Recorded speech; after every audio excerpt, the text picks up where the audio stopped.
This is my secret that no one will ever know about. My tummy! My tummy! My tummy! I am dying! Oh my God, what is this? Is that chocolate? Chocolate can't be. It's moving so fast.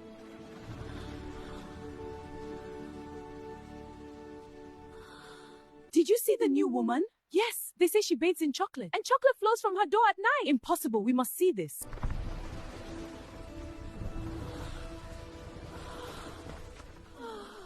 Who was she? And why is everyone saying she was not human? She was not human. In Umuoka village, people whispered instead of speaking loudly. A strange woman had moved in. She never fetched water. She never bathed with water. Every night, thick brown liquid leaked from under her door. They said she bathed with melted chocolate. Anyone who tried to spy on her fell sick or disappeared. So the village asked one fearful question. Who was she? And why did everyone say she was not human? In Umuoka village, people did not talk loud about strange things. They whispered. They used small voices, like the air could hear them and report them. It started the week a new woman came to rent a small mud house near the old palm tree path. Nobody knew her family. Nobody knew her hometown. She did not come with a husband. She did not come with children. She came alone with one wooden box and one black bag. From the first day, everyone noticed something. She was too beautiful. Her skin was smooth and glowy, like fresh oil in sunlight. Her eyes were bright and calm, and when she passed, a sweet smell followed her, like cocoa and sugar. It was not the smell of perfume from the market. It was a deep, sweet smell that made people turn their heads without knowing why. By the third night, the whispers changed into fear. "Have you seen her?" one woman asked at the stream. "I saw her fetching no water," another replied. "Then how does she bathe?" A young boy said he heard strange sounds at night, like stirring and pouring. Another woman said she saw brown liquid leaking from under the woman's door, thick and slow, like melted chocolate. And the biggest rumor of all was this: every night, the woman bathed with melted chocolate. Anyone who claimed to see her said the same thing, with shaking lips. Who was she? That woman is not human. She was not human? So the question entered every home, every farm, every corner of Umuoka village. Who was she? And why did everyone who spied on her disappear? In the same Umuoka village lived a girl named Adaeze. Adaeze was 17 years old, slim, dark-skinned, with curious eyes that could not rest.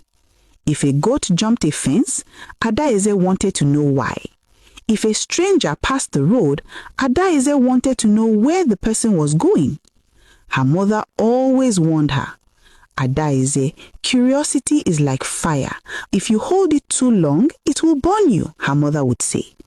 But Adaeze would laugh and say, "Mama, I just like to know things." Adaeze helped her mother in the morning. She swept the compound. She washed plates. She followed her mother to the stream to fetch water. After that, she would go to the small market corner to buy pepper or salt. That was her daily life. Simple village life with small worries and small joys. But the new woman did not allow life to stay simple. Every day, Adaeze heard new stories.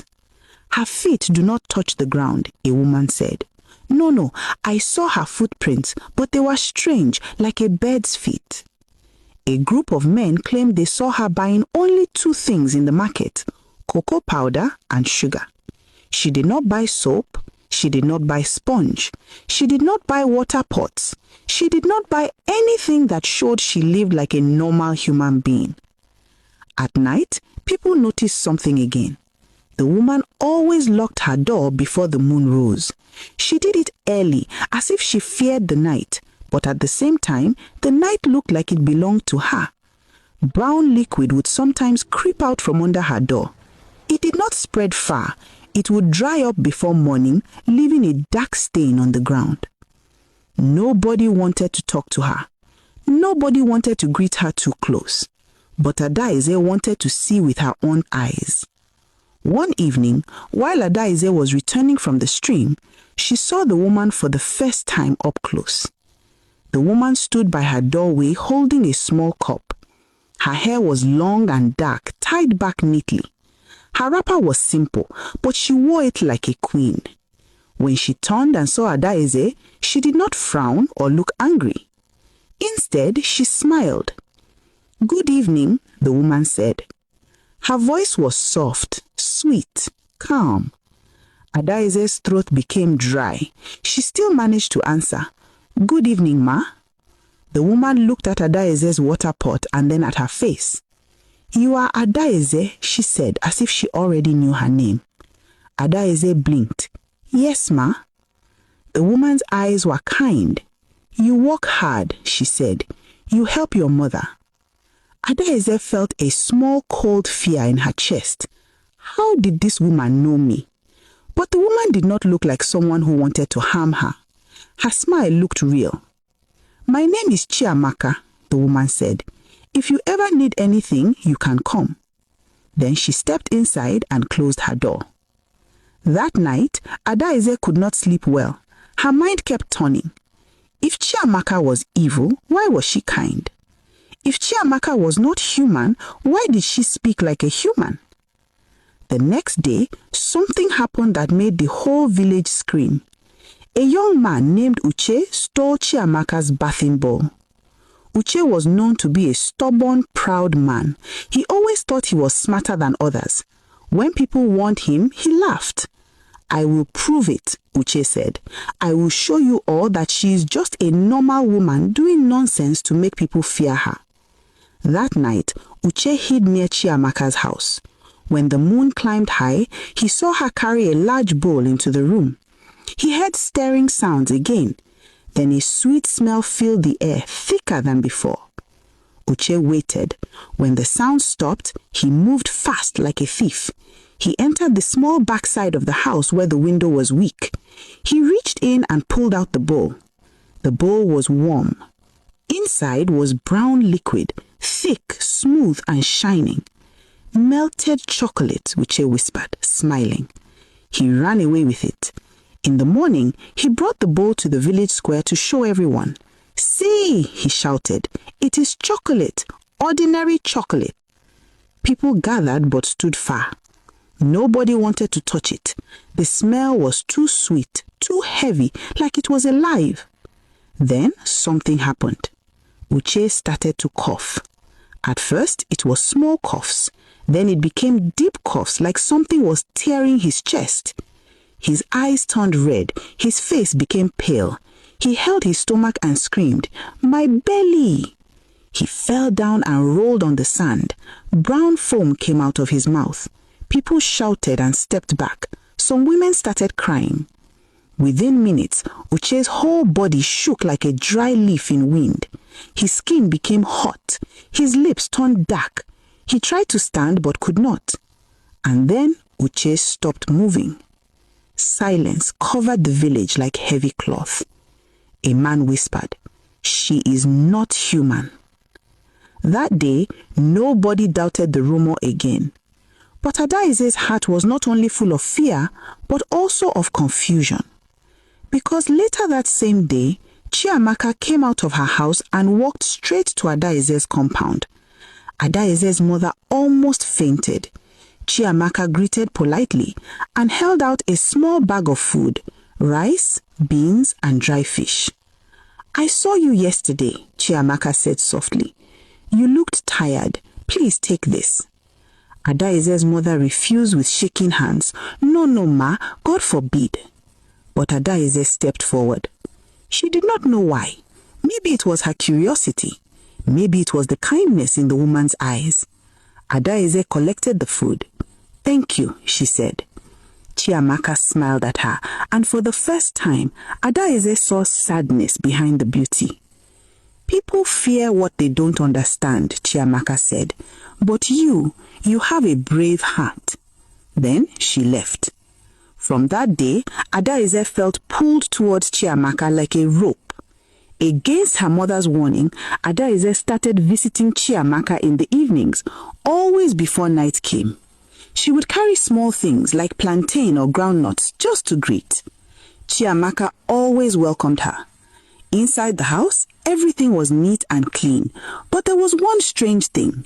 There was no water pot, no bathing sponge, no soap.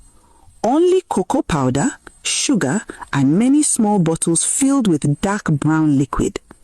Adaeze tried not to ask questions, but one evening she could not hold it anymore. Chiamaka, Adaeze whispered, why do you not fetch water like others? Chiamaka's smile disappeared slowly. She looked at Adaeze's face for a long time. Then she said, because water is my enemy. Adaeze felt cold. Enemy? Chiamaka stood up and walked to a small wooden shelf. She brought out a small mirror covered with cloth. Her hand shook as she held it. This is my secret, she said, and if you know it, your life will not be the same. Adaeze swallowed. I will not tell anybody. Chiamaka removed the cloth from the mirror and turned it towards Adaeze. Adaeze gasped. In the mirror, Chiamaka's face was not fully human. Her skin looked like it was cracking. Her eyes looked too dark, too deep. Something like brown scales moved under her skin, like cocoa mixed with ash. Adaeze stepped back. Jesus! Chiamaka quickly covered the mirror again. Tears filled her eyes. I am under a curse, Chiamaka said. Long ago, in my mother's village, people wanted to use me for money ritual. I ran away. I prayed. I cried. But the spirit of cocoa followed me. Adaeze's voice shook. Spirit of cocoa? Chiamaka nodded slowly. Yes, it entered my body. It changed me. It marked me. She touched her chest. Chocolate hides my real form. It keeps me looking human. But if water touches me, her voice broke. Water will expose everything. Adaeze's heart was beating like a drum. She wanted to run, but she also felt pity. So you are kind, but you are also dangerous? Chiamaka looked down. I do not want to hurt anyone, but if people force my secret, the spirit will fight back. Adaeze remembered Oche, dead on the ground. Now she understood. But secrets do not stay hidden in villages. Someone saw Adaeze entering Chiamaka's house. Someone followed her one day. Soon, the village elders called a meeting. This woman is killing our people, one elder shouted. We must drive her away. Some women cried, yes, she is a witch. Adaeze tried to speak, but nobody listened. That night, they planned it. Before dawn, a group of angry men carried buckets of water. They surrounded Chiamaka's house like hunters. Adaeze heard the noise and ran barefoot through the sand. Stop! Stop! Please! But the men were too angry. They banged the door. Come out, witch! Chiamaka opened the door slowly, fear on her face. What have I done? She asked. They did not answer. They poured the first bucket of water on her head. Chiamaka screamed. Her skin began to crack like dry ground. The sweet smell turned bitter. Brown liquid poured from her body like melted chocolate mixed with smoke. The villagers stepped back in horror. They poured more water. Die! Someone shouted. Chiamaka's eyes turned black. Her mouth opened and a sound came out, half human, half something else. Her skin broke open in lines, showing dark, shining scales. Her fingers stretched. Her hair rose like a shadow. Adaeze cried, Chiamaka! But it was too late. A strong wind rushed through the village. The palm trees bent. Sand entered people's eyes. Chickens scattered. And then, just like that, Chiamaka vanished. Only a dark stain remained on the ground, thick and brown like chocolate. The village stood in silence, breathing hard. Someone whispered, "She is gone forever." Adeaze fell to her knees and cried. Days passed and the village returned to normal, but the fear remained, and Adeaze never forgot the sadness in Chiamaka's eyes, because Adeaze learned something that day. A person can be strange and still be kind. A person can be cursed and still have a good heart. And sometimes the real monster is not the one with the secret. The moral lesson is this: kindness can live inside monsters.